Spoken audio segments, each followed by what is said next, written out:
Thank you for turning into the Fight for Our Existence podcast. Today's episode was recorded on May 5th on the steps of the state capitol in Sacramento, California during the MMIP gathering. I want to thank Indigenous Justice for bringing me out to Sacramento to help record these stories and for work they continue to do for MMIP families throughout California. I sat down with my good friend Ronnie Hostler, an 84-year-old elder from Round Valley, California. Ronnie was a good friend of my dad and over the years has become a really good friend of mine. Ronnie continues to speak, travel, and advocate for justice for his granddaughter, Khadijah Britton, who went missing from Round Valley and has never been found. In this conversation, he shares what his family has gone through, why he continues to speak out, and why he says he will never quit talking. This was recorded outside the Capitol. Please keep Ronnie, his wife Lydia, their granddaughter Khadijah, and their families in your thoughts and prayers. Well, today I'm here with Ronnie, and we want to talk about your granddaughter Khadijah. And so let's break it down and talk about, we heard the story and I saw the documentary. So there's a story of Khadijah missing her ex-boyfriend, and the sheriffs, I think you had said they didn't take it seriously at the time. So from there, what are you out here for and what you're advocating? Mostly I'm advocating, I've been doing so many things, so many interviews, so many podcasts, meetings, MMIW meetings, and it all been going on now 8 years, 4 months. But from day one, I started advocating against the Mendocino County Sheriff Department because of there was no urgency that when that happened, there was no urgency to come into the valley and find her before within 48 hours or even 72 hours, which we talked about. I asked the new sheriff that, if you came in 72 hours or 48 hours after you found out she was, this guy took her, she would still be with us. And he told me no. I said, what do you mean no? She was already gone. So, from that point on, I had to do something. So, after 6 months, I declared her not with us anymore, and we put her in cold case. How long was it when she went missing? When did you guys report her? Like, how long did it take for you to report her that she was missing? There was, from what I heard, there was my niece. She called in that night. I guess was more like domestic violence to start out with, but the next morning, my daughter came to the house and said, Dad, Khadijah's missing and that we can't find her and that she's with that guy. I said, well, call the sheriff department, call 911 and get on it. Because, 911, you put all your faith in your law enforcement. You figure they're going to do that, they're going to get right on it. I called the lieutenant at that time and I told him, I asked him, I said, my granddaughter's, that guy took him. Everybody knew who it was.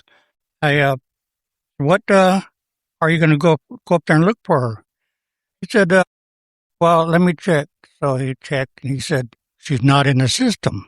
I said, okay. So, well, what are you going to do? He said, well, give me some time. He said, no, I'll check it out. So he did. A couple hours later, he called me and said, well, she's in the system now.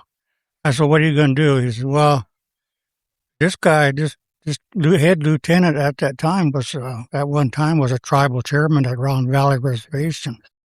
He said, well, I'll send a deputy up there. I couldn't believe that he would send one deputy up there when he knew a gun was involved. And this guy has a bad reputation already. Right? Yeah, he's bad. He's, maybe I'll go off the course right now, but it's okay. Go off the course. Wasn't too long ago, 2 months ago, maybe 2 months ago. He, my nephew, who was a tribal police, pulled him over for a violation, car violation, vehicle. Pulled him over and he said he walked up there and here it was this perpetrator. So he called it in. Well, he found out that this guy had shot a guy in November of last year. 2025. Yeah. shot him, and he was out, and they weren't looking for him. After he shot somebody in the foot. They had gotten a fight, or those couple, and he had a gun and shot him in the foot. So then they figured that then from then they had a warrant out for him for shooting that guy, and they didn't find him. He probably would have still been alive in Coblo if they didn't pull him over for a traffic ticket. So it took that long, but that's where our Mendocino County Sheriff Department's been working the last 50 years or long. I had to. I kept doing a lot of things. It just, I talked to legislative people. I guess that's what you call them here. Yeah. And there was a time when I got to speak. I got to speak at this one event, and I was kind of like a little angry, and I talked, and I said, how many of you, I don't know what to call you guys in these offices here in the Capitol, and, there was quite a few there. I said, well, you guys, I voted for you. Probably every Democrat that's out there that was running, I said, I'm a diehard. I've been a Democrat for years. I said, I voted for you. Every time your name comes on a ballot, I vote for you. I said, maybe you didn't need my vote. I said, but I voted for you anyway. I said, so now I need you to help me. I need you to start doing something to find my granddaughter, change some laws. It didn't. That was about 5-6 years ago. Yeah, it's on a podcast too. What I said. How long has she been missing? 8 years. 8 years. Okay. 4 months. Yeah. And they never declared her legally, deceased. Yeah, they did 6 months after. They did 6 months after. Yeah, 6 months after. We had a meeting with the sheriff at that time, and my daughter and my her granddaughter's biological father.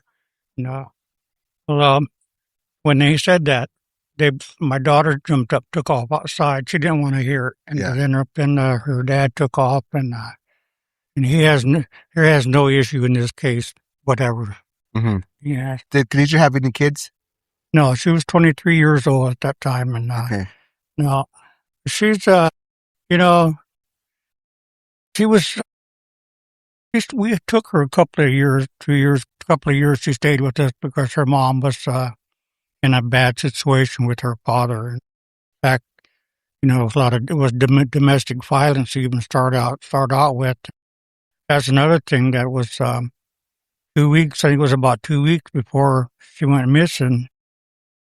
She was at this house, but this perpetrator's grandmother stayed because she was still friends with with other family members. Mm-hmm. Well, she was there, and he found out where she was at. So he went to his grandma's house and drug her out of that house by the top of her head, drug her outside, started beating her up and threatened to kill her right there in his grandmother's yard. Mm-hmm. But then somehow she got away from him. She took off, and there's a brushy field alongside that house that she took off out there, and he couldn't find her. So he left. Then one of the family members took her and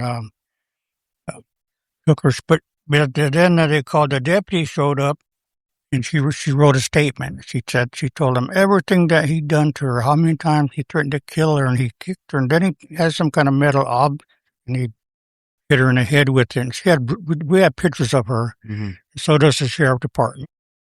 And she filed a report and all that. Yeah. Next day, same lieutenant.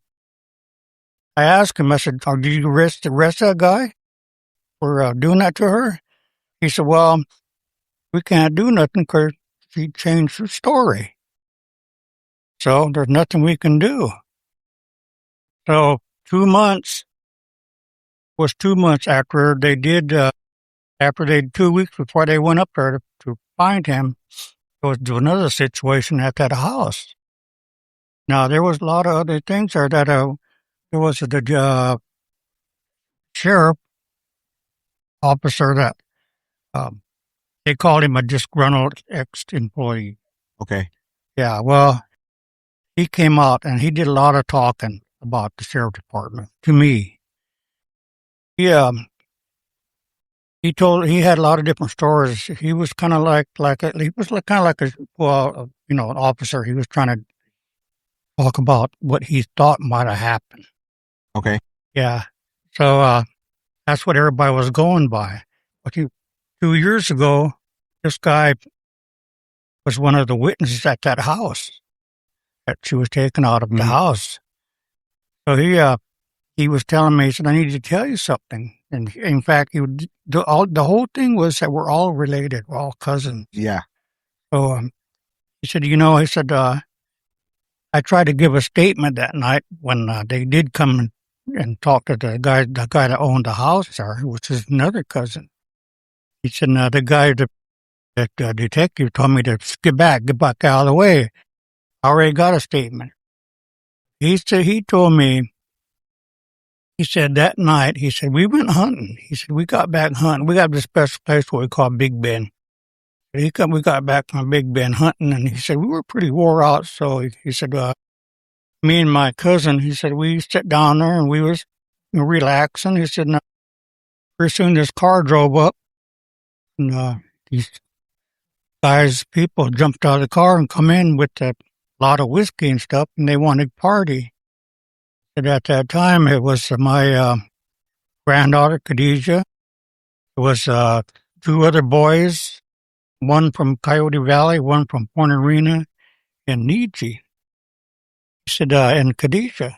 And then the driver, Niji, and when they were getting ready to go, he said, we don't want party no more. You guys going to have to go. Well, they went out, and Khadijah, he said, went in the bathroom. He didn't want to go with them. So he kept hollering at her. And finally these 2 boys that was with him, they come running in the house, and they said, hey, man, he said, that dude's got a gun. So naturally, her cousin, well, he had his rifle there, hunting rifle. He said, when they come in and said that to him, he said, I grabbed my rifle, he said, and I set it alongside of me.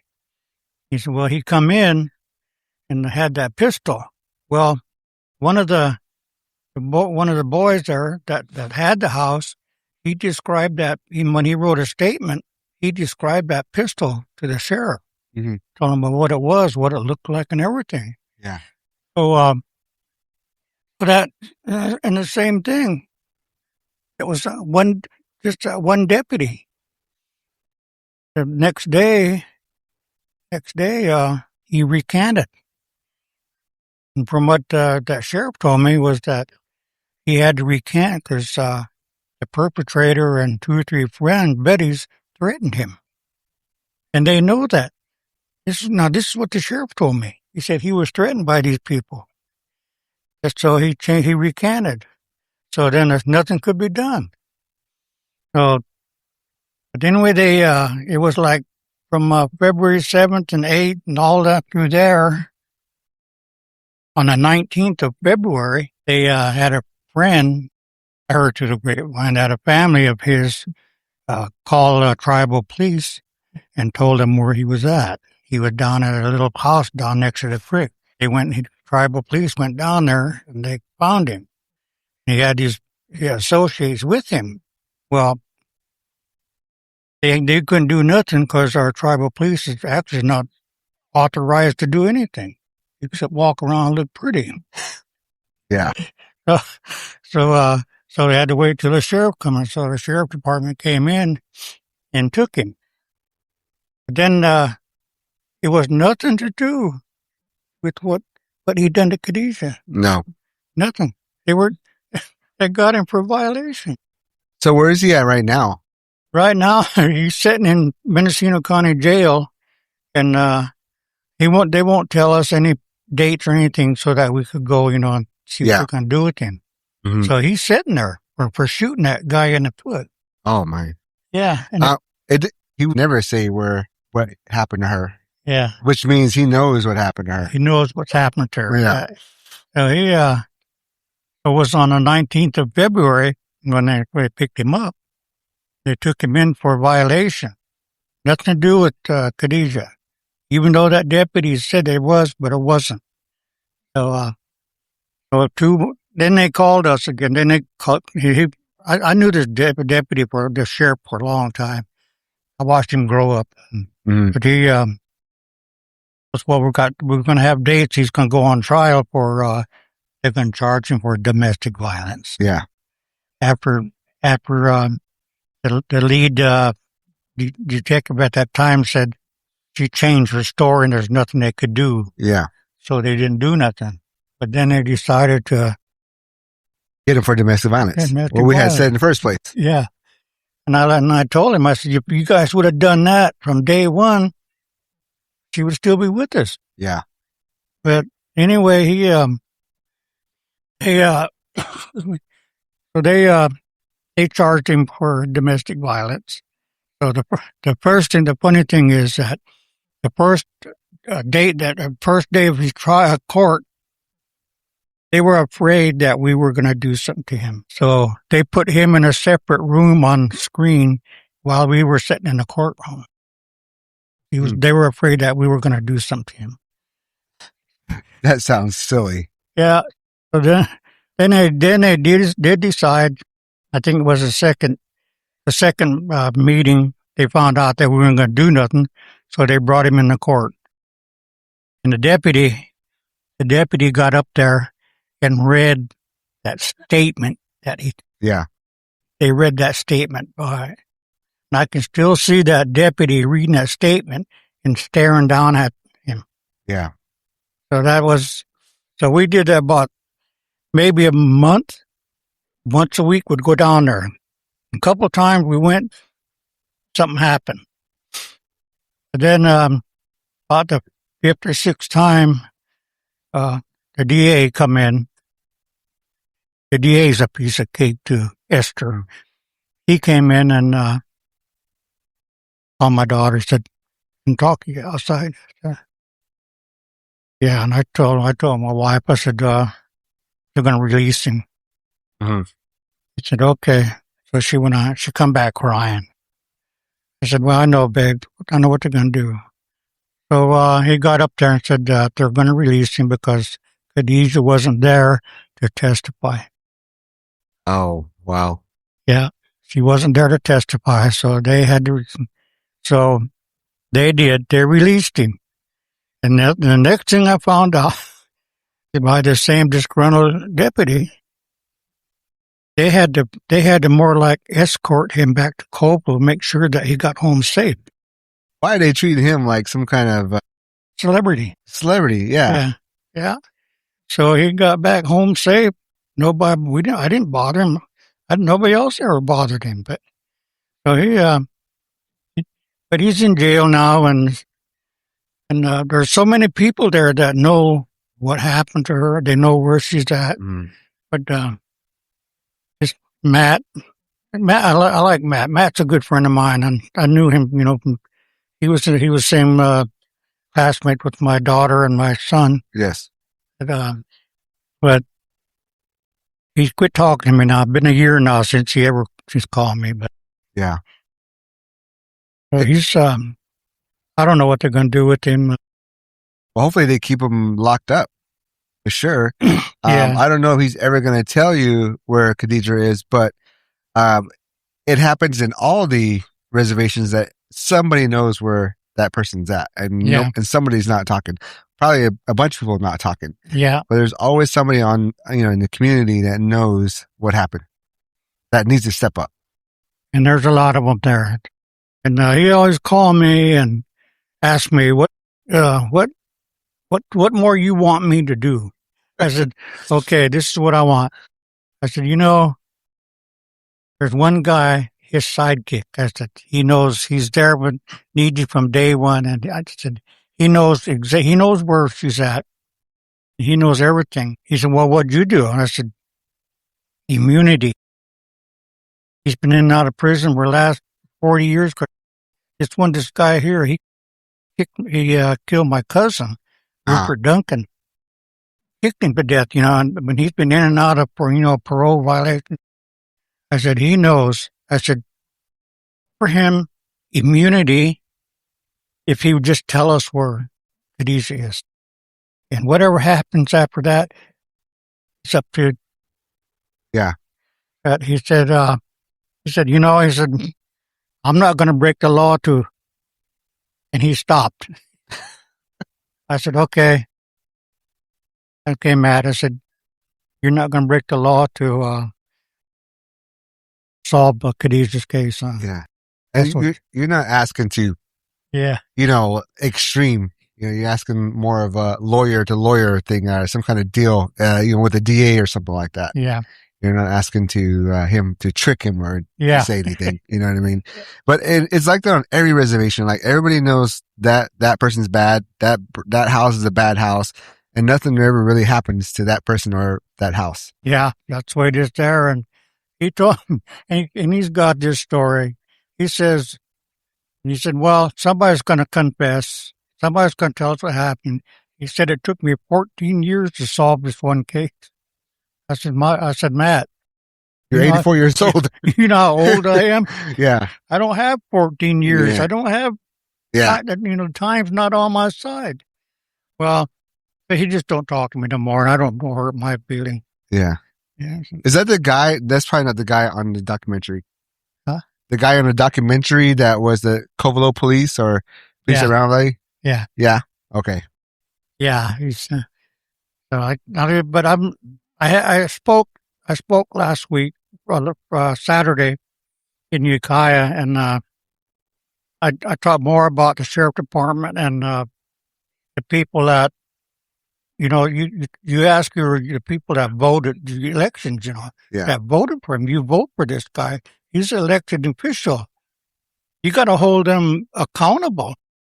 If we don't start holding those people accountable, it will never stop. Yeah.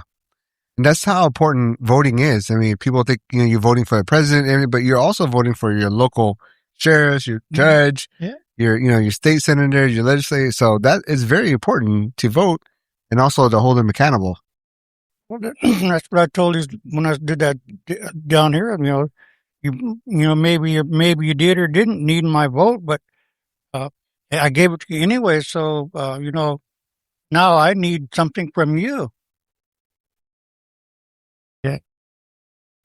I see you everywhere talking at MMIP conference in Paula.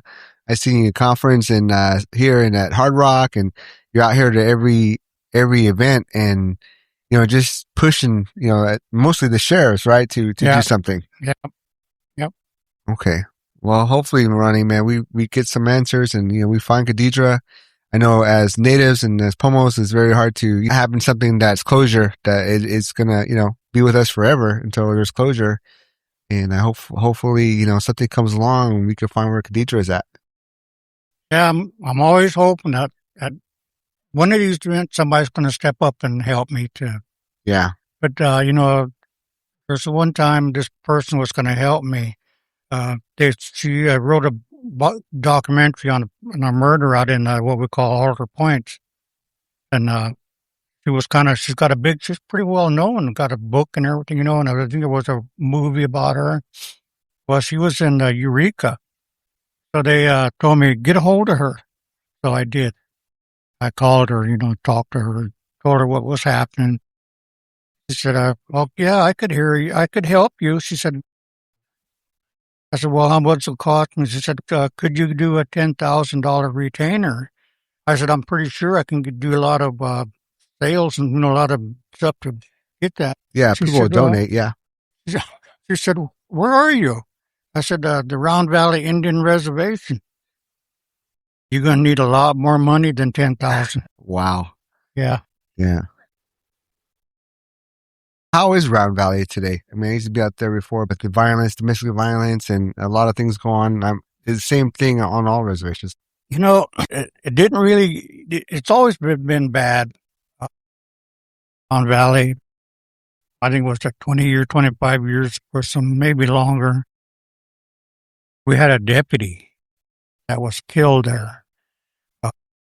And he charged one of the young man there. They tried to say that he shot him, killed him. But then they found out that it was his ran behind him. Mm. They didn't. They had a good lawyer. They had a good lawyer.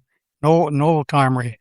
He was really good, but he's done now. But he proved that somewhere he was shot back of the head. Yeah. And they killed another little Indian, another cousin, my cousin, her cousin, in that, but they didn't do nothing to that. Ever since then, Opal's been target. Yeah. And not just Khadijah, but there's people also other than Khadijah at Round Valley that's missing? Oh yeah. Well, or are murdered in cold case files or. Well, it wasn't too long ago. Well, a couple weeks ago, a young lady was shot several times. And I talked to them. I talked to them Saturday, Sunday, and I kind of told them, if you sit back and wait for the sheriff department, you're going to end up like us 8 years. You guys need to go to him, go to the office, go to the sheriff. I said, get a rally going in front of that courthouse and make them come out and tell you what they're doing. They don't even know what they're charging him for. He's 16 years old. Yeah. I said, you guys don't even know. I said, they put it on Facebook. I said, but you don't know if that's true or not. Yeah. I said, you need to have him come out, and you need to have the DA and all them come out and tell you exactly what they're doing. I said, don't wait. I said, that's what we had our faith in the sheriff department, and that's gone. I don't. Yeah. Yeah. So I got to talk to them again too. So I'm trying to push them. Yeah. And I hate to say it, but I hate to. It's such a close friend, close people to us that, that young man's family. Yeah. Can't just. And then they asked me, well, what happened to him? I said, he's 16 years old. There's probably a chance when he turns 18, he'll be on the street. Yeah. And it starts from there, and then it goes in, like you were saying, like domestic violence, a lot of the MMIP, MIW starts from domestic violence. That's the place that we got to focus more on too. And just make sure everybody speaks up and help our people and not to stay silent for things. But, this deputy that I've been talking to, I didn't find this out till later that when Khadijah was taken that night, they were waiting for this lieutenant to ask him, what do you want us to do? There was 3 other deputies there. He said, we were waiting. All he had to do was give us a word and we would have bombarded Kovala. Mm-hmm. He said, no. He said, I know her. She's a druggie and a tweaker, and she will show up somewhere. Yeah. That's what they mostly think of. And that's why she's missing today. Yeah. No, that's sad. I mean, it was. And I've been trying to get people to help me go back to day one. Even Mr. Ramos. Yeah. He when I talked to him, he said, "Go back to day one." That's what I did at the hard rock. Well, good, Ronnie. I mean, I'm glad you keep fighting. I finally got to get it. Been like 3 years trying to get you on the podcast, and so every time we met, either you were going to casino or I was going to casino, and so I'm so glad that I got a chance to finally sit down with you and hear a friend of the state. Been on my mind. I know you're always busy. I know you're not ducking me. No, I was kidding. It's good to see you every time. Just to see you around, you and your wife always together. It touches my heart to see you guys still fighting and advocating. And you also, like you just said, giving advice to other people on what to do, when their families go missing. Yeah. When I came back from Arizona that time, I seen Tom's. I had that picture. I went back. I said, you know this guy? My son. Yeah. I told my dad, I said, hey, Dad, I seen this guy down here. Oh, that's my buddy. He said, yeah, I told him it was good. He was happy that I met you down here met you down there in Arizona. All right, Ronnie. Well, thanks a lot, man. Thank you for taking the time. Thank you for having me. No problem. Anytime. And don't forget, I'll never quit talking. Yes. Thank you. Okay. Bye. Thank you all for tuning in to the Fight for Existence podcast. If you guys want to keep up with the podcast in general, what you could do is follow the social media account. The Instagram account is going to be Fight for Our Existence. Again, that's Fight number 4 Our Existence. Go ahead and give that a follow. And if you guys have any questions for us, or you guys would like to be on the podcast, in the Instagram, there's a link. Go ahead and click that.